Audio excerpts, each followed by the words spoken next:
Shalom Bapak Ibu, Saudara-saudari yang terkasih dalam Tuhan kita Yesus Kristus. Jumpa lagi dengan saya dalam renungan singkat hari ini.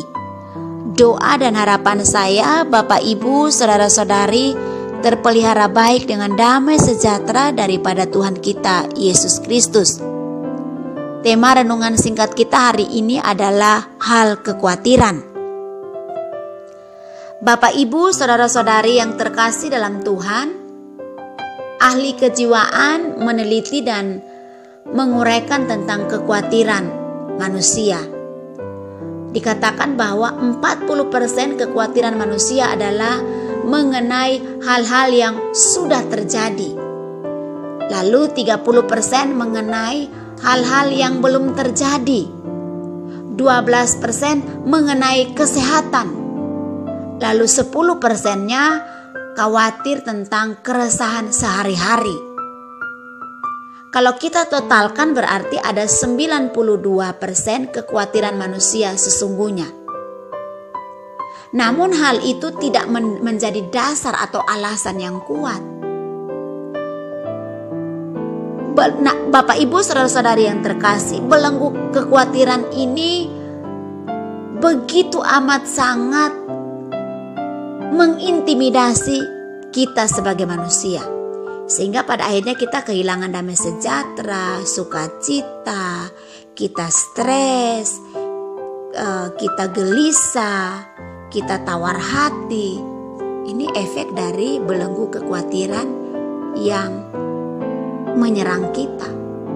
Nah, bagaimana caranya supaya kita bisa keluar dari situasi atau keluar dari hal kekhawatiran?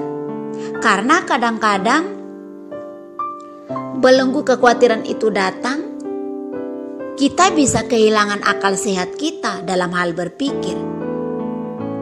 Kita khawatir tentang hal-hal yang tidak mendasar dalam hidup kita. Apa yang kita khawatirkan belum tentu terjadi dan belum tentu itu yang kita alami.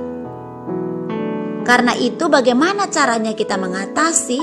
Amsal 3 ayat 5 dikatakan bahwa percayalah kepada Tuhan dengan segenap hatimu dan janganlah bersandar kepada pengertianmu sendiri. Poin pertama dari Amsal 3 ayat 5 bahwa percayalah kepada Tuhan dengan segenap hatimu. Bapak Ibu, Saudara-saudari yang terkasih, untuk melepaskan diri kita dari belenggu kekhawatiran, maka tentunya adalah kita percaya kepada Allah, kepada Tuhan dengan segenap hati kita. Kalau kita percaya kepada Allah dengan segenap hati kita, maka hal-hal atau apa yang kita khawatirkan itu kita tidak perlu pikirkan lagi. Kita boleh merencanakan segala sesuatu dengan tepat, memplanningkan segala sesuatu dengan baik dan benar, setuju. Tetapi dasar kepercayaan kita bukan kepada hal-hal yang sudah kita rencanakan atau kita pikirkan. Kalau meleset, ya mengakibatkan kita jadi kecewa, tawar hati, marah, jengkel.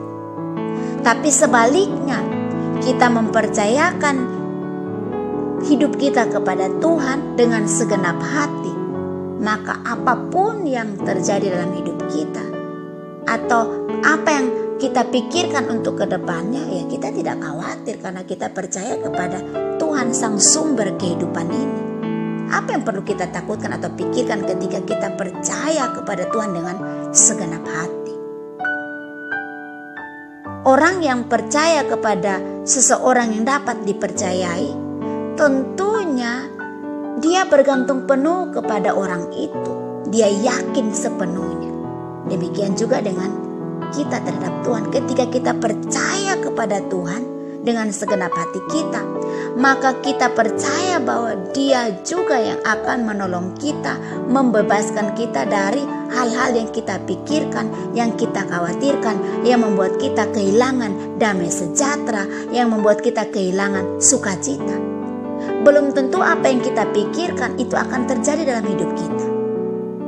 Lalu poin yang kedua, untuk bebas dari belenggu kekhawatiran, dikatakan bahwa ayat yang kelima bagian yang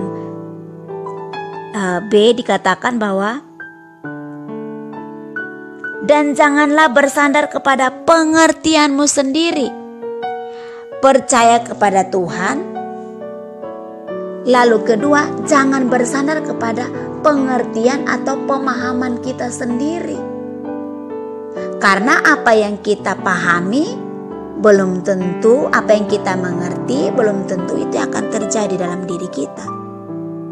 Karena itu Alkitab dengan jelas sekali katakan, janganlah bersandar kepada pengertian kita sendiri. Janganlah berharap kepada apa yang kita pikirkan.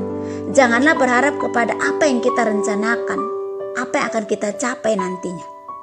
Karena belum tentu apa yang kita pikirkan itu akan terjadi. Sebab itu percayalah kepada Tuhan. Allah lah yang mengontrol seluruh kehidupan manusia. Kalau kita sudah percaya kepada Tuhan, belenggu kekhawatiran itu otomatis akan hilang. Bagaimana caranya kita percaya kepada Tuhan?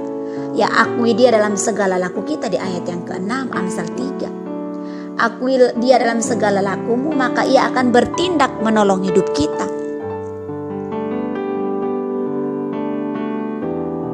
Akuilah Dia dalam segala lakumu, maka Ia akan meluruskan jalanmu. Akuilah, percaya kepada Tuhan, akuilah Tuhan dalam segala yang kita lakukan, maka Tuhan yang akan meluruskan jalan hidup kita.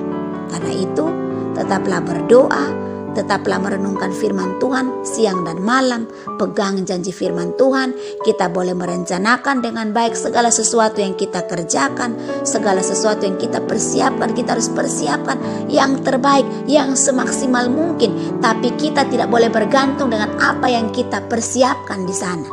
Tapi bergantunglah kepada Tuhan yang kita percayai. Sehingga pada akhirnya kita terbebas dari belenggu kekhawatiran atau belenggu yang membuat kita gelisah, kehilangan damai sejahtera dan sukacita Tuhan. Kiranya renungan singkat ini menolong kita untuk tetap percaya kepada Tuhan dengan merenungkan firman Tuhan siang dan malam, berdoa kepada Tuhan, menyerahkan hidup kita seutuhnya kepada Tuhan, maka Ia akan meluruskan jalan hidup kita. Kiranya Tuhan memberkati kita, dan biarlah renungan firman Tuhan kita menolong kita untuk melangkah hari baru ini dengan penuh antusias, penuh semangat, sebab Tuhan telah membebaskan atau menolong kita dalam hal kekhawatiran. Kiranya Tuhan memberkati kita. Shalom.